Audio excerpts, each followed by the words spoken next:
तो like and subscribe करें, ज़्यादा से ज़्यादा शेयर करें। हेलो फ्रेंड्स, इस वीडियो के माध्यम से मैं आप सभी से एक ऐसे उपकरण के बारे में जानकारी साझा करूंगा जिससे हम किसी व्यक्ति या बालक के श्रवण दोष की मूल्यांकन करते हैं। इस उपकरण के द्वारा हम यह जानते हैं कि किसी व्यक्ति या बालक की श्रवण दोष किस तीव्रता पर है और वह किस प्रकार से सुनता है। यह उपकरण के द्वारा ही हम किसी व्यक्ति के श्रवण दोष का निर्धारण करने के उपरांत हम उसे एक उचित श्रवण यंत्र उपलब्ध कराते हैं।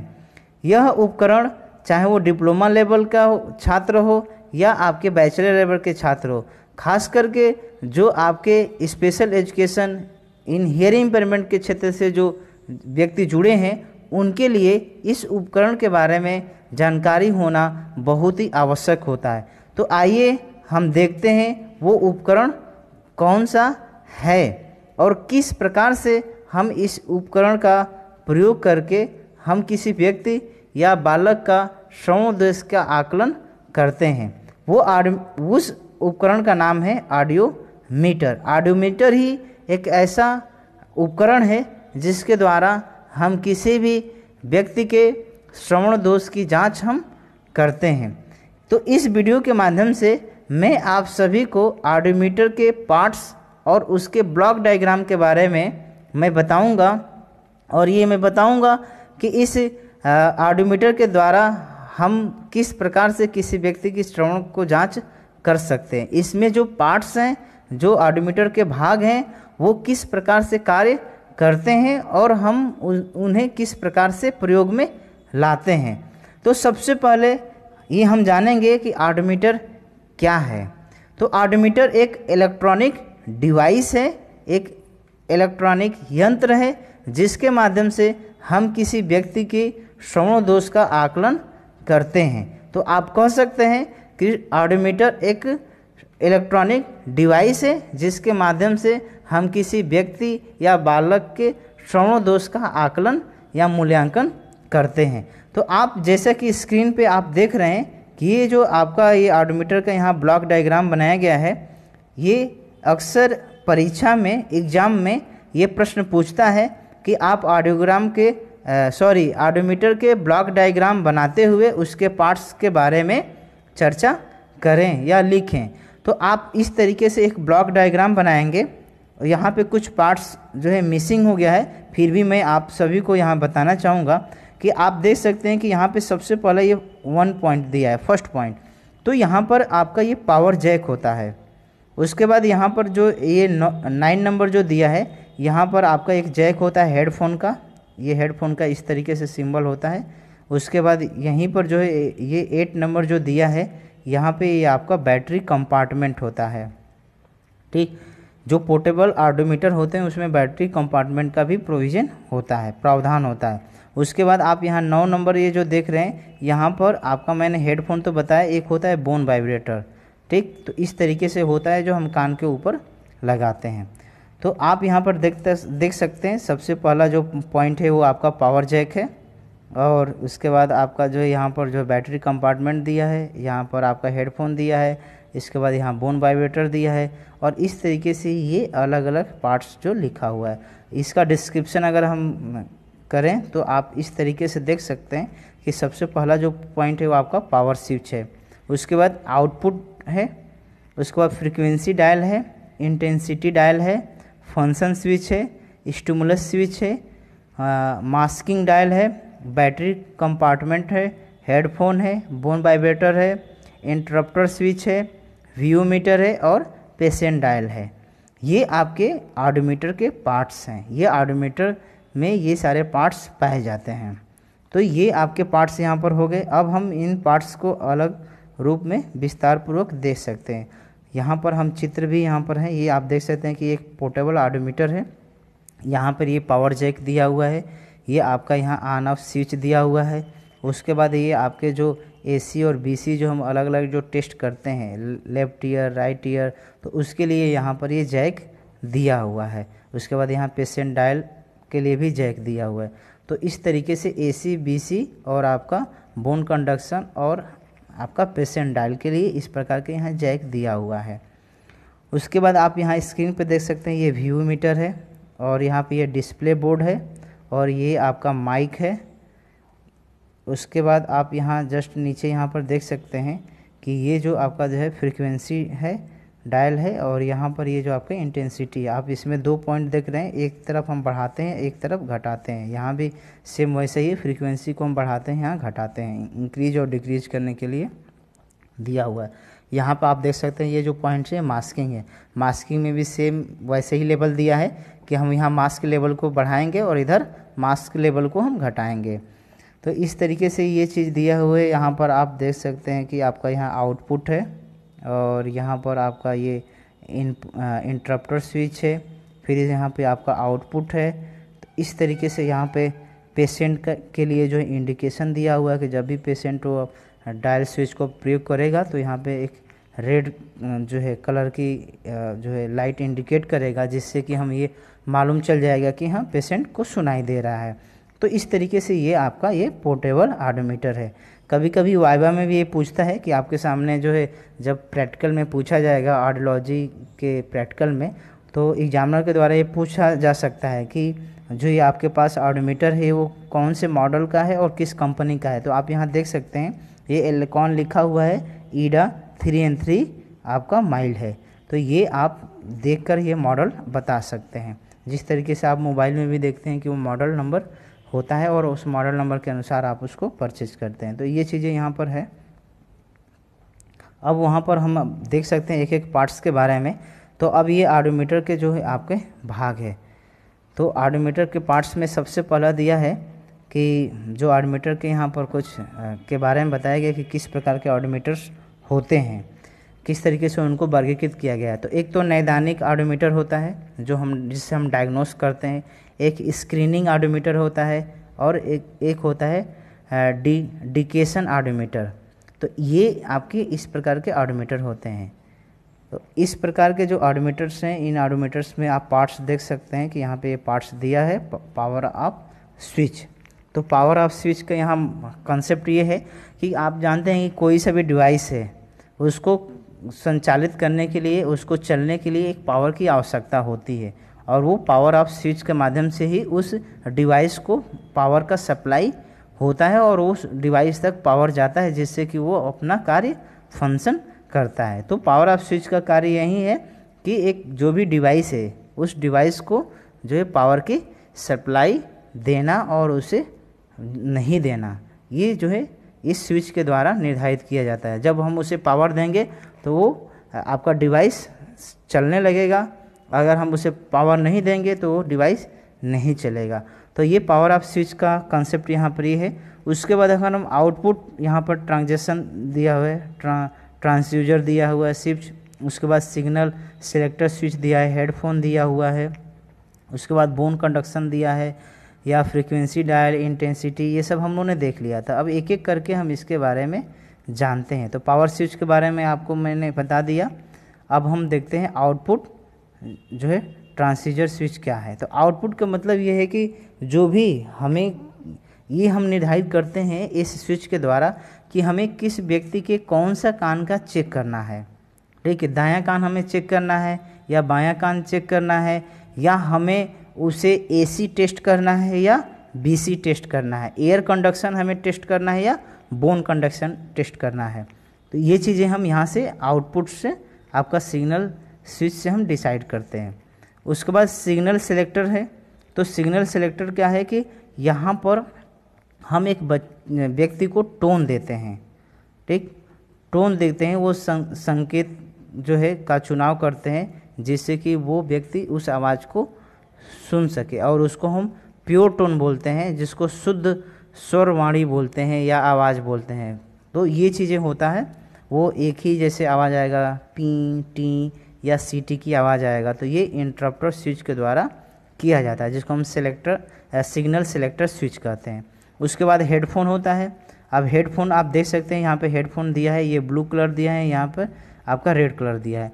तो ये एसी जो एक टेस्ट होता है, एयर कंडक्शन जिसको बोलते हैं, उसमें हेडफोन का प्रयोग किया जाता है। और इस एसी टेस्ट से डिग्री ऑफ हियरिंग लॉस जो है वो आपका मालूम चलता है कि किस व्यक्ति की सुनने की तीव्रता, वो चाहे दाएं कान का हो बाएं कान का हो, कितनी है, इस एसी टेस्ट से हमको मालूम चलेगा, जो हम हेडफोन के माध्यम से करते हैं। जब भी हम एक पेशेंट के कान के ऊपर जब लगाएंगे तो हमें ये ध्यान में रखना होगा कि जो आपका रेड कलर की जो ये हेडफोन है वो राइट कान की तरफ होना चाहिए और आपका जो ब्लू है वो लेफ्ट कान की तरफ होना चाहिए। ये ध्यान में हमको रखना होता है। जो आपका ऑडोमीटर है, इस ऑडोमीटर से हम पीटीए जो टेस्ट करते हैं, प्योर टोन ऑडोमीटर इसको बोलते हैं, और इसके माध्यम से जो है एक व्यक्ति का पीटीए निकलता है, प्योर टोन एवरेज जिसको बोलते हैं, और ये प्योर टोन एवरेज ही यह निर्धारित करता है कि उस व्यक्ति की जो चाहे आपका दायां कान हो या बायां कान हो, किस लेवल तक वो सुन रहा है, जो सुनने की तीव्रता क्या है। और ये सुनने की तीव्रता का एक आपका पैरामीटर है, आप WHO का पैरामीटर है, गुडमैन का पैरामीटर है, उस पैरामीटर के अनुसार हम उसको जो भी हमारे एसी टेस्ट से जो हमारा डिग्री ऑफ हियरिंग लॉस आ रहा है उसको हम कंपेयर करते हैं, और कंपेयर करने के बाद हम ये डिसाइड करते हैं कि वो नॉर्मल है या माइल्ड है या मॉडरेटली सीवियर है या मॉडरेट है या सीवियर है या प्रोफाउंड है। तो इस तरीके से ये आपका क्लासिफिकेशन है डिग्री ऑफ हियरिंग लॉस का, और ये एसी टेस्ट से ही हम डिसाइड करते हैं, जिसमें आपका हेडफोन के माध्यम से, एयर कंडक्शन के माध्यम से ये हमें जानकारी होता है। तो हम एसी से कह सकते हैं कि डिग्री ऑफ हियरिंग लॉस की जानकारी होती है। उसके बाद आपका अस्थि चालक जो है कंपाइन, जिसको हम बीसी टेस्ट बोलते हैं या बोन कंडक्शन बोलते हैं, इससे हमें जो आप यहाँ पर देख सकते हैं कि इस तरीके का है, ये आपके कान के पीछे यहाँ लगाया गया, यहाँ पर ये मोस्टाइड बोन होता है, ये यहाँ पर मोस्टाइड बोन पर हम इसको आपके अस्थि जो चालक है इसको हम लगा देते हैं, बोन कंडक्शन को। जब भी हम ये लगाते हैं तो ये हमें ध्यान में रखना चाहिए कि इस पिन्ना से इसको टच नहीं होना चाहिए, ये मोस्टाइड बोन पे ही होना चाहिए।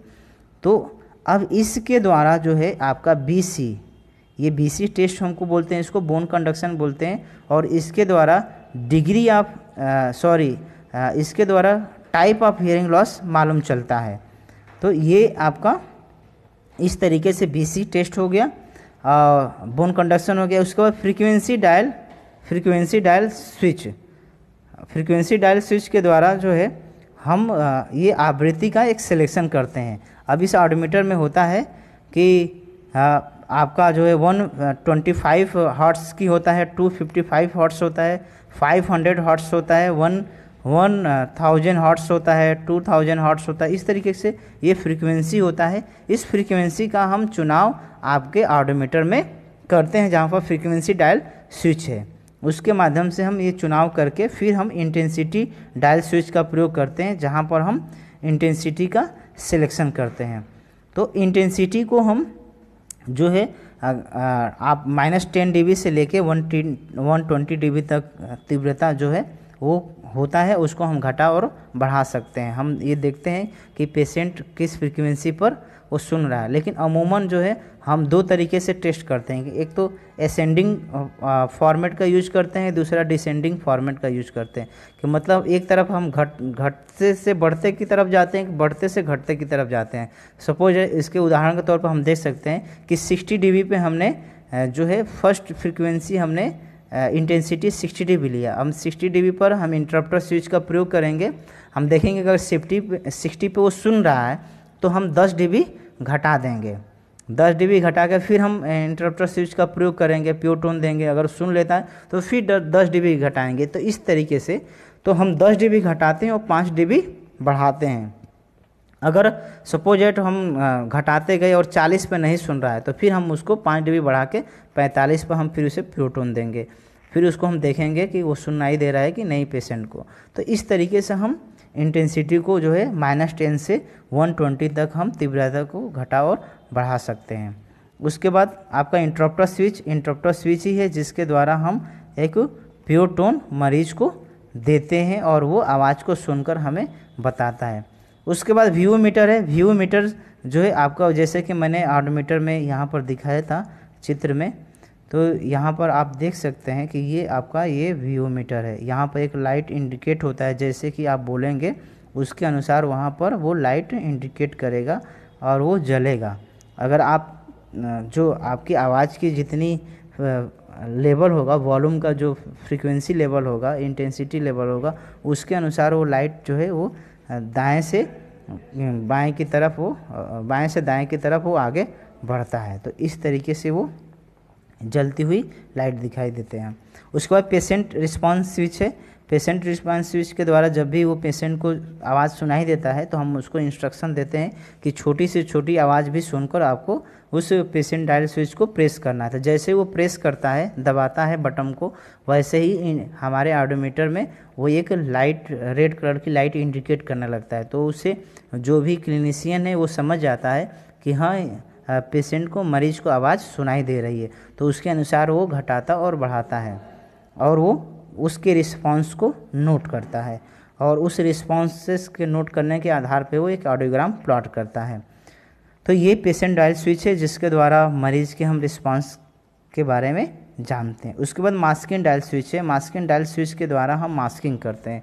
मास्किंग का भी कंडीशन है कि अगर दो फ्रीक्वेंसी के बीच में अगर 40 dB से अधिक अंतर आ रहा है तो उस कंडीशन में हम मास्किंग करते हैं। एक ये भी कंडीशन है कि जब हम क्रॉस हियरिंग होने लगता है। क्रॉस हियरिंग के मतलब कि आप किसी व्यक्ति का आपने बाएं कान का आप टेस्ट कर रहे हो, लेकिन जब आप प्योर टोन दे रहे हो उसे तो वो बता रहा है कि दाएं कान से आवाज़ सुनाई दे रहा है। तो इस कंडीशन में हम क्या करते हैं कि नॉन टेस्ट ईयर को हम बिजी कर देते हैं, फिर हम टेस्ट ईयर को हम चेक करते हैं। मतलब कि आप बाएं कान का चेक कर रहे हो और दाएं कान का आप जो है बोल रहे हैं कि आवाज़ आ रहा है, तो हम क्या करते हैं मास्किंग में आपके दाएं कान को हम बिजी कर देते हैं, उसमें एक सनसनाहट की आवाज़ जो है हम वो दे देते हैं, जैसे कि आप वो आवाज़ को जो सुन ना सके, क्रॉस हियरिंग ना हो। तो इस तरीके से हम मास्किंग डायल स्विच का प्रयोग करते हैं। तो इसमें दो कंडीशन है, एक तो क्रॉस हियरिंग हो तब भी हम मास्किंग कर सकते हैं, दूसरा दो फ्रीक्वेंसी के बीच में अगर 40 dB से अंतर आ रहा है तो उस कंडीशन में हम मास्किंग कर सकते हैं। तो इस तरीके से जो है आपका ये ऑडोमीटर था। इस ऑडोमीटर के बारे में हम पार्ट्स के बारे में जानकारी प्राप्त की और ये हम सभी के लिए बहुत ही महत्वपूर्ण एवं उपयोगी है। हम समस्त इसके माध्यम से हम किसी भी व्यक्ति या बालक का एक हम हियरिंग लेवल की हम आकलन कर सकते हैं, उससे सुनने की आकलन कर सकते हैं और इस आकलन के आधार पर, जिसको ऑडियोग्राम के आधार पर हम उसे एक सूटेबल हियरिंग एड प्रोवाइड करके हम उसको एक बेहतर तरीके से हम स्पीच एंड लैंग्वेज डेवलपमेंट हम कर सकते हैं या हम एकेडमिक जो है उसकी हम प्लानिंग कर सकते हैं। तो ये हम समस्त के लिए जो है ऑडोमीटर के बारे में जानकारी होना बहुत ही आवश्यक है। जो भी हियरिंग इम्पेयरमेंट के क्षेत्र से जो भी प्रोफेशनल्स हैं, चाहे वो DHLS कर रहे हो कोर्स या डिप्लोमा इन हियरिंग इम्पेयरमेंट कर रहे हो या बैचलर इन हियरिंग इम्पेयरमेंट कर रहे हो, तो सभी के लिए आवश्यक है और परीक्षा में इस प्रकार के प्रश्न पूछे जाते हैं और आपके ये प्रोफेशनल के दृष्टिकोण से भी ज़रूरी है कि ये आप सभी को ऑडोमीटर के बारे में जानकारी होना चाहिए, उसके पार्ट्स के बारे में अवगत होना चाहिए और ज़रूरत पड़ने पर आप इसको एक जो है आप किसी बच्चे का हियरिंग को डायग्नोस कर सकें। तो इस तरीके से इस वीडियो के माध्यम से हम लोगों ने ऑडोमीटर के बारे में जानकारी प्राप्त किया। तो मैं आशा करता हूं कि मेरे द्वारा बनाया गया वीडियो आप सभी को अच्छा लगा होगा। तो इस वीडियो को अपने दोस्त मित्रों के साथ शेयर करें जिससे कि वो भी ऑडोमीटर के बारे में जानकारी प्राप्त कर सकें और अपने जो भी स्कूल और जहाँ पे भी काम कर रहे हैं वहाँ पर इस ऑडोमीटर्स को ज़्यादा से ज़्यादा बेहतर तरीके से वो ऑपरेट कर सकें, उसको अपने प्रैक्टिकल में ज़्यादा से ज़्यादा प्रयोग ला सकें। तो इस प्रकार से मैं इस वीडियो के माध्यम से आपको बताया और अभी तक आप लोगों ने हमारे चैनल को सब्सक्राइब नहीं किया तो सब्सक्राइब कर लीजिए, जिससे कि हमारे चैनल द्वारा जो भी वीडियो बनाया जाता है आपको समय समय पर वो उपलब्ध होते रहे और आप इसी तरीके से महत्वपूर्ण जानकारी प्राप्त करते रहें। धन्यवाद।